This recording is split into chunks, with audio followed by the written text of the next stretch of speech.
आपका स्वागत है शेयर बाजार सबका अधिकार में। और इस शो में जो है मैं आपको सबसे पहले बता देता हूं कि यहाँ पे आप अपनी जो क्वेश्चंस हैं ये पूछ सकते हैं, लेकिन याद रखिए यहाँ पे शो का फॉर्मेट थोड़ा अलग है। एक क्यूआर कोड रहेगा आपके स्क्रीन पे जहाँ पे आप जा सकते हैं और वहाँ पे अपनी जो है 3 या 4 अहम बात इंपॉर्टेंटली याद रखिएगा। सबसे पहले आपकी क्या बाइंग हुई है, क्या स्टॉक का नाम है, क्या आपका इन्वेस्टमेंट्स है और क्या जो प्राइसिंग रही है। इसके अलावा ये भी डाल के रखिएगा कि ये शॉर्ट टर्म बेसिस पे है या लॉन्ग टर्म बेसिस पे है। लेकिन शो शुरू करने के पहले एक बार मार्केट चेक ले लेते हैं। तो ऑफ कोर्स मार्केट में जो है जो ट्रेड वॉर की जो अनाउंसमेंट्स आ रही है तो उसके कारण जो है मार्केट थोड़ी दबाव में है और डॉलर भी देखे तो 87 रुपये इसका आ चुका है। अब देखे तो निफ्टी में जो है भारी गिरावट आई है, निफ्टी बैंक में भी आई है और टुवर्ड्स द डेज लो जो है ट्रेंड कर रहा है निफ्टी। और अगर बात करें तो दो भाग में मार्केट बढ़ चुका है। एक तो कंजम्पशन नेम्स है जहाँ पे हमने थोड़ी बाइंग देखने मिल रही है, कुछ केमिकल नेम्स है वहाँ पे भी थोड़ी बाइंग आ रही है क्योंकि चाइना की टैरिफ लगी है। लेकिन ज़्यादातर आप देखिए रेलवेज, डिफेंस, इन सारे स्टॉक्स में जो है कैपेक्स के इश्यूज देखने मिल रही है और उसके कारण जो है एक डाउनटिक जो है आपको स्टॉक्स में देखने मिल रही है। इसके अलावा जो है अब चलते हैं हमारे सबसे पहले कॉलर के तरफ और यहाँ पे जो है सिद्धू जी दिल्ली से हमारे साथ जुड़ रहे हैं। और नमस्कार सिद्धू जी। नमस्कार सर। सर आपका स्टॉक कौन सा है? सर हमारा एनटीपीसी, टाटा स्टील और बेल है। एनटीपीसी, टाटा स्टील, बेला। एनटीपीसी का रेंज बता सकते हैं यहाँ पे आपका क्या बाइंग प्राइस और क्वांटिटी था एनटीपीसी का? 362 buying price, quantity 750।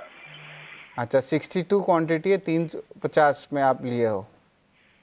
362 buying price है और हमने 750 क्वांटिटी लिए हैं। ओके ओके, 362 है, 50 क्वांटिटी है, ठीक है। और बीएल का 265 का प्राइसिंग है। वही अगर आप बात करें टाटा स्टील का तो यहाँ पे लार्जली 150 रुपीज़ का जो है आपका बाइंग देखने मिल रहा है।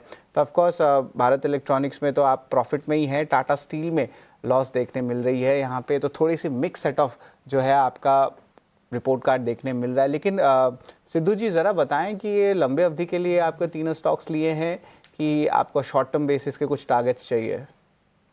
शॉर्ट टर्म के लिए ही, बट जब तक बढ़ेगा नहीं बेचेंगे नहीं, ऐसा है तो जब तक बढ़ सकता ठीक है, तो आप लॉन्ग टर्म बेसिस बोल रहे हैं। है। ठीक है। तेजस जी 3 स्टॉक्स हैं और यहाँ पे जो है सिद्धू जी के 3 स्टॉक्स है। एनटीपीसी सबसे पहला है, बीईएल है दूसरा और तीसरा वाला जो है आपका है Tata steel. 3 large cap companies हैं। तो तेजस जी क्या लग रहा है, एक एक करके हम स्टार्ट कर सकते हैं एनटीपीसी से? देखिए, अगर इनका लंबी अवधि का नजरिया है तो एनटीपीसी में जो मेजर सपोर्ट है वो करीबन 295 300 के करीबन है। ये स्टॉक अभी शॉर्ट टर्म में थोड़ा दबाव में रहा है और यहाँ से भी मुझे लग रहा है थोड़ी हल्की सी और गिरावट आ सकती है। बट 295 का लेवल जब तक ब्रेक नहीं करता है यहाँ से कोई मेजर फॉल नहीं लग रहा है। और ऊपरी स्तरों में हम देखेंगे तो स्टॉक का जो इमीडिएट बेस पे रेजिस्टेंस बैठ रहा है वो करीबन 330 और 335 के करीबन है। जब तक ये सरपास नहीं करेगा कोई फ्रेश बाइंग मोमेंटम आएगा नहीं। एक बार 335 का लेवल अगर सरपास किया तो मुझे लग रहा है 355 360 का लेवल्स भी हम देख सकते हैं एनटीपीसी में। तो 295 के स्टॉप लॉस से बने रह सकते हैं एनटीपीसी में। और टाटा स्टील की हम बात करें तो टाटा स्टील का स्ट्रक्चर भी अभी थोड़ा शॉर्ट टर्म के लिहाज से थोड़ा वीक है। बट जो ये स्टॉक का लॉन्ग टर्म सपोर्ट है वो करीबन 120 122 के करीबन है। तो मेरे हिसाब से ये स्टॉक में भी 120 के स्टॉप लॉस से बने रह सकते हैं। ऊपर में देखेंगे तो इमीडिएट बेसिस पे रेजिस्टेंस बैठ रहा है स्टॉक का करीबन 136 137 के करीबन। अगर ये सरपास होता है तो मुझे लग रहा है 145 से लेके 146 तक के भी लेवल देख सकते हैं हम टाटा स्टील में। तो ये स्टॉक में बने रहना चाहिए 120 के स्टॉप लॉस से। और बीएल की हम बात करें तो बीएल का भी जो चार्ट स्ट्रक्चर है वो करीबन थोड़ा माइल्डली नेगेटिव है। बट लॉन्ग टर्म के हिसाब से स्टॉक का जो बेस है वो करीबन बैठ रहा है 250 से लेके 292 तक।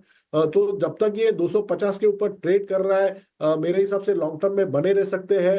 इमीडिएट बेसिस पे स्टॉक का रेजिस्टेंस है करीबन 280 के करीबन और ये सरपास होता है तो हम स्टॉक में 298 से लेके 300 तक की भी लेवल देख सकते हैं।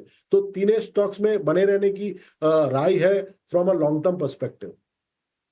तो बने रहने की राय अगर लॉन्ग टर्म का नजरिया आपका है। बीएन ठाकुर साहब को अपने साथ शामिल करते हैं। बीएन ठाकुर जी नमस्कार, बताइए किस स्टॉक पे खरीदारी की है आपने? नमस्ते सर जी, मेरे पास पीएफसी के शेयर हैं, 500 शेयर हैं at the rate of 490 rupees.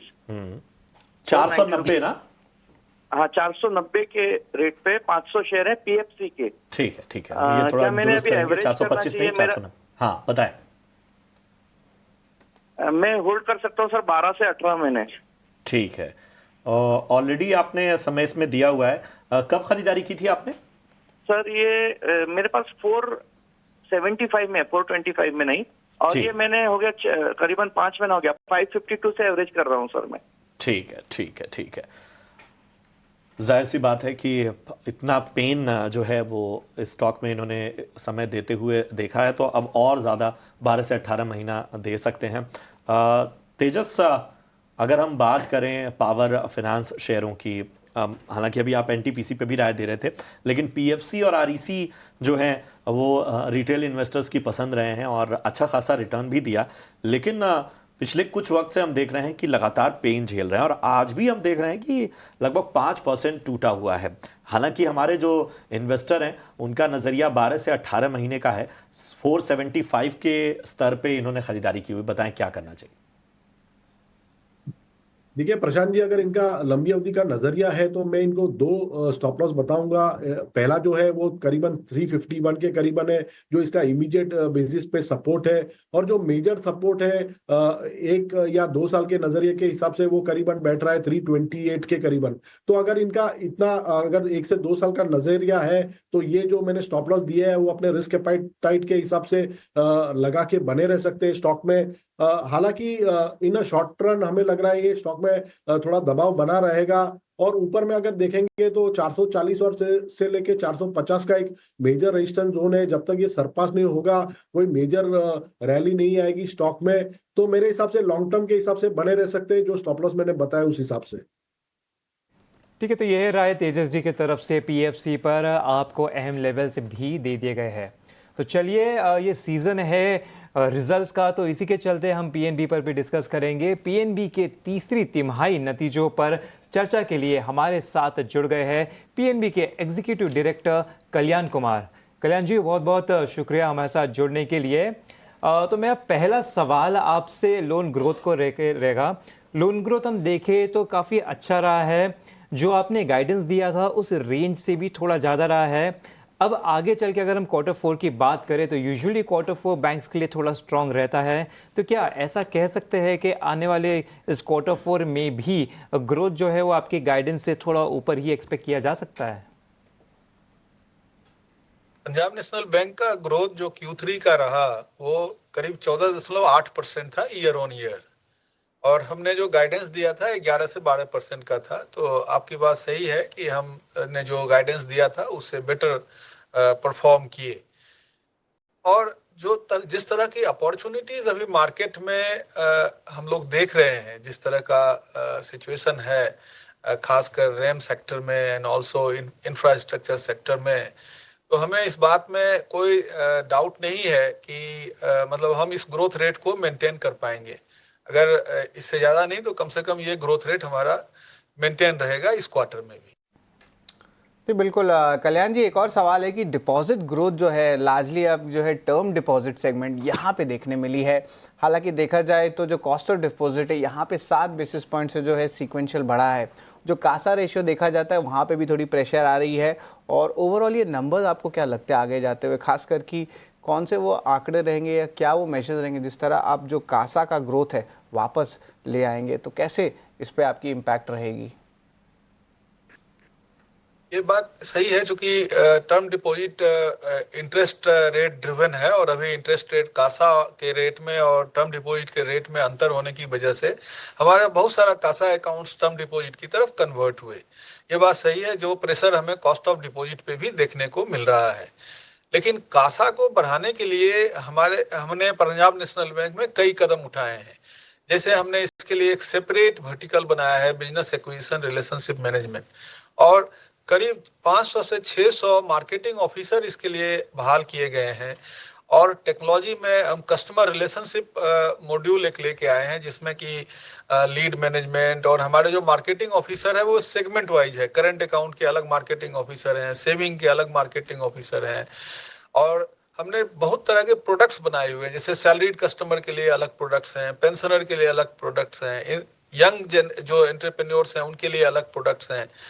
और टेक्नोलॉजी के हिसाब से, जैसे मैं एग्जांपल देना चाहता हूँ, इस 9 मंथ में हमने 85 लाख खाते खोले, क्योंकि हमने इसे बड़ा सुगम कर दिया अकाउंट ओपनिंग। टैब हमारे 10,000 ब्रांचेज में है, हमारे सारे मार्केटिंग ऑफिसर के पास टैब है। तो आज उन संस्थानों में जाके, उन बिजनेस के जगह पे जाके हमारा खाता इंस्टेंटली हमारे लोग खोल पा रहे हैं। तो ये सारे इनिशिएटिव जो है अब काफी, खासकर सीआरएम सॉल्यूशन अभी हाल में ही 3-4 महीने पहले लॉन्च हुआ है, तो अब उसका इम्पैक्ट हमें अब मिलने वाला है। और इन सब कदम से हमें पूरा विश्वास है कि जो हमारा 20 करोड़ का कस्टमर बेस है, तो इस हिसाब से हमें कासा में जो हम अपने कंपटीटर के तुलना में कम चीजें थी, तो उन चीजों को ग्रहण करने से निश्चित रूप से इस क्वार्टर में हमें कासा में और इसके आगे भी हमें इसमें मदद मिलेगी। बहुत बेहतर कल्याण जी। प्रशांत बात कर रहा हूं और मेरा सवाल रिकवरी को लेकर है, जिसे एक लक्ष्य के तौर पर जो आपने दिया है वो 18,000 करोड़ की बात सामने आ रही है। अब चूंकि अगर हम लास्ट क्वार्टर के नज़रिए से भी देखें तो क्या आप उम्मीद कर रहे हैं कि कोई और बड़ी रिकवरी आ सकती है? 18,000 करोड़ का हमारा गाइडेंस था मार्केट को, जिसके सामने हमने करीब 11,000 करोड़ 11,553 करोड़ हमने वसूली किया अभी तक 9 मंथ में। तो बड़े अकाउंट की रिकवरी निश्चित रूप से हमें अपेक्षा है, जो एनसीएलटी के माध्यम से, इस के तरह से, कुछ एनआरसीएल के तरह से भी हमें रिकवरी होगी। ओटीएस जो हमारा जिसके माध्यम से हम ज्यादातर अकाउंट सेटल करते हैं, तो वहां से भी हमें रिकवरी की पूरी संभावना है। तो हम उम्मीद करते हैं कि इस क्वार्टर में 5 से 6,000 करोड़ हमारी रिकवरी होगी। बिल्कुल कल्याण जी, और मेरा सवाल दरअसल लोन बुक को लेकर ही रहेगा। मोर देन 50% जो बुक है वो फ्लोटिंग रेट बेसिस पे है, और अगर मैं गलत नहीं हूँ तो एट प्रेजेंट जो रेट कट के एक्सपेक्टेशन है वो बढ़ते हुए नजर आ रहे हैं। तो आप इसे कैसे एड्रेस कर रहे हैं और अपने मार्जिन्स को कैसे प्रोटेक्ट करेंगे? हमारा जो फ्लोटिंग रेट पे लोन है वो 90% से ज्यादा है, जिसमें आपने सही कहा, रिपो लिंक्ड रेट जो हमारा एक्सटर्नल बेंचमार्क है वो करीब 45% के आसपास है, 43% के आसपास है। तो निश्चित रूप से रेट कट का इम्पैक्ट, चूंकि ये रिपो रेट वाला तो इमीडिएट लागू हो जाता है नेक्स्ट डे से, तो इससे हमें हमारे अर्निंग्स पे इम्पैक्ट आएगा। तो ये बात सही है, ये अगर रेट कट होता है तो इस पे इम्पैक्ट आएगा। लेकिन मार्च 25 तक इसका इम्पैक्ट काफी इनसिग्निफिकेंट होगा, क्योंकि पंजाब नेशनल बैंक के साइज में करीब 100-150 करोड़ रुपए से बहुत फर्क नहीं आना है। तो मार्च 25 तक हम आशा करते हैं कि कोई बहुत ज्यादा फर्क नहीं आएगा। लेकिन हमने जो स्टेप्स लिए हैं अभी कासा को बढ़ाने के लिए, जो मैंने अभी आपसे बात किया, साथ ही साथ रैम को बढ़ाने के लिए, जो कि गुड मार्जिन एडवांसेस है, तो हमने अभी 7 फरवरी को रिटेल लोन एक्सपो कर रहे हैं। ये करीब देश के सभी महत्वपूर्ण जगह पे कर रहे हैं।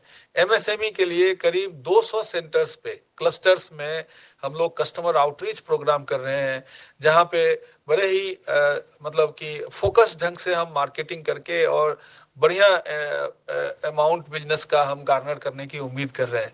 तो जो हमारा डिपेंडेंस ज्यादा कारपोरेट सेक्टर जहां की मार्जिन ये है, तो इधर रेम सेक्टर की तरफ फोकस होने से और कासा आने से हम जो नेम पे इम्पैक्ट हमारा आ रहा है इसको हम कंपनसेट कर पाएंगे, ऐसा हमारा पूरा विश्वास है। जी कल्याण जी, जो ओवरऑल एसेट क्वालिटी देखा जाए तो इस तिमाही में जो है परफॉर्मेंस तो हेल्दी रही है, लेकिन एक टाइप से डाउनग्रेड भी आपने किया है आपकी कंपनी ने। ग्रॉस एनपीए और दूसरा क्रेडिट कॉस्ट, दोनों में जो है डाउनवर्ड जो है टारगेट दिया गया है। कुछ ग्रीन शूट्स आपको लग रहा है इस करंट एनवायरनमेंट में, जहाँ पे बैंक्स जो है अपनी एसेट क्वालिटीज़ को इम्पोर्टेंटली मेजर कर रहे हैं, और इसके बारे में आप ज़रा बताएं, आपकी क्या व्यूज़ हैं सर?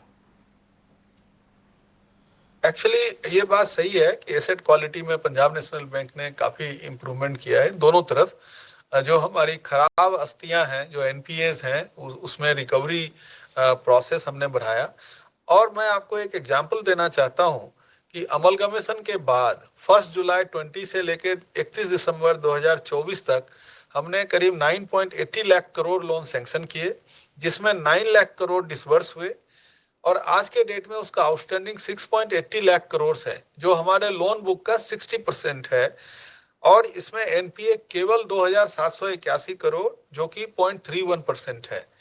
तो ये एक एक्चुअली हमें बताता है कि हमने क्रेडिट अंडरराइटिंग प्रोसेस को काफी इंप्रूव किया, जो हमने लोन प्रोसेसिंग सेंटर्स हटाए, ब्रांचेस के डेलीगेशन कम किए, और साथ ही साथ जो एसेट मैनेजमेंट की हमारी जो प्रोएक्टिव अप्रोच है रिकवरी की, मॉनिटरिंग की, जिसमें हम एसएमए लेवल में ही उन्हें कंट्रोल कर लेते हैं, जो एनपीए की तरफ नहीं जा पाते हैं, क्योंकि हमारा स्लिपेज इस क्वार्टर का मात्र 1,774 करोड़ है।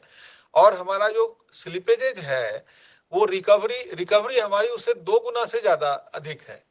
तो इस तरह से जो हमने सिस्टम बिल्ड किए और टेक्नोलॉजी इंटीग्रेट किया और जो क्रेडिट अंडरराइटिंग और चीजों को इम्प्रूव किया, तो ये सारी चीजें आज हमें फायदा लाभ मिल रहा है पंजाब नेशनल बैंक को। और हम श्योर हैं कि हमारी एसेट क्वालिटी ना केवल मेंटेन रहेगी, बल्कि हमारी जो रिकवरी है वो स्लिपेजेस से ज्यादा है, दुगने से ज्यादा है, ये हमारा कंटिन्यूड रहेगा।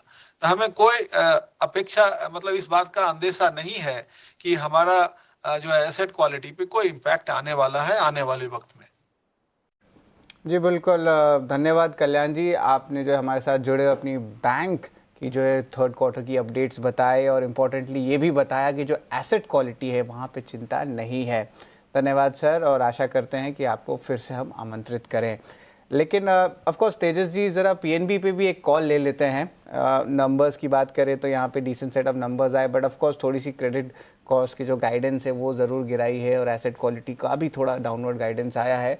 मैनेजमेंट भी कमेंट्री जो है largely in line to good लग रही है। तो करंट लेवल्स पे क्या लगता है, शॉर्ट टर्म लेवल्स पे तेजस पीएनबी का क्या लेवल्स देखने मिल सकता है?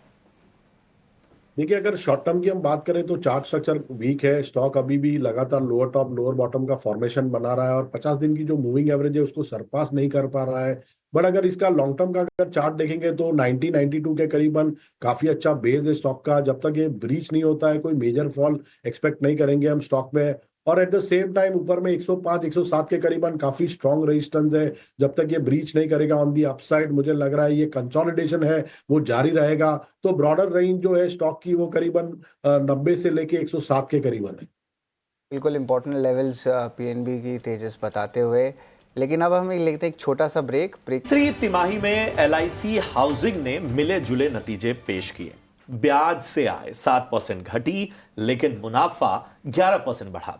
आगे के आउटलुक पर बातचीत करने के लिए हमारे साथ मौजूद हैं कंपनी के एमडी और सीईओ त्रिभुवन अधिकारी साहब। त्रिभुवन जी, बहुत बहुत शुक्रिया अपना कीमती समय देने के लिए। और सबसे पहले जैसे मैंने कहा कि प्रॉफिट के फ्रंट पे तो तस्वीर बेहतर है, लेकिन जो नेट इंटरेस्ट इनकम है वहां पर दबाव देखा गया है।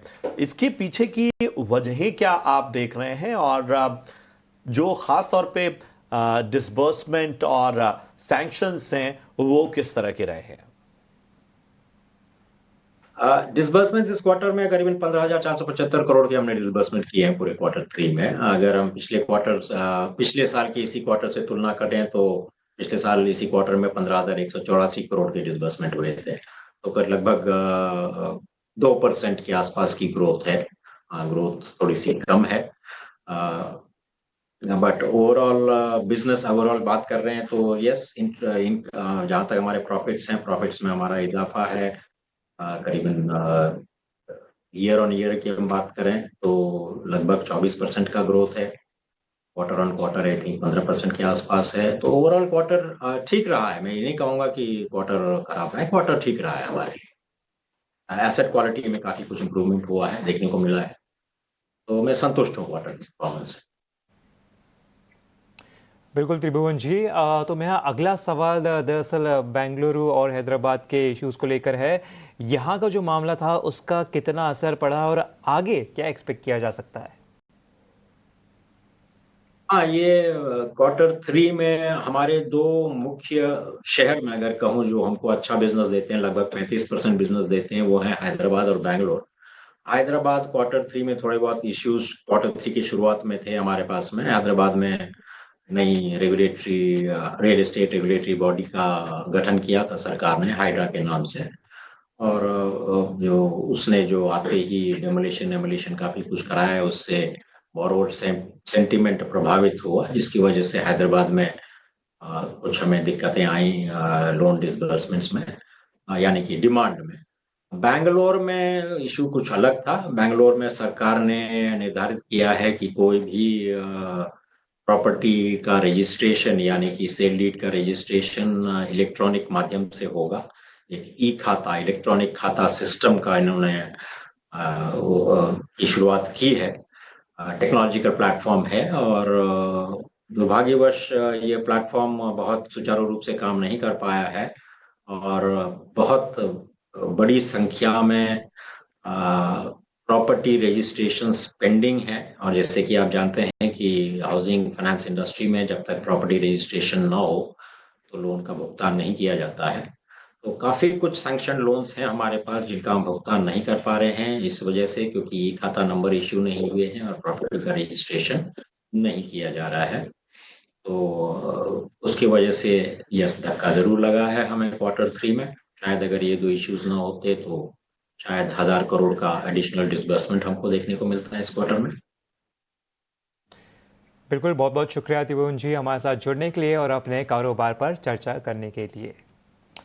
तो चलिए इसी के साथ वक्त हो गया है इस शो को क्लोज करने का। मुझे, शरद और प्रशांत को दीजिए इजाजत, लेकिन ब्रेक के बाद हम बात करेंगे कमोडिटी बाजार पर। आप देखते रहिए ET Now स्वदेश।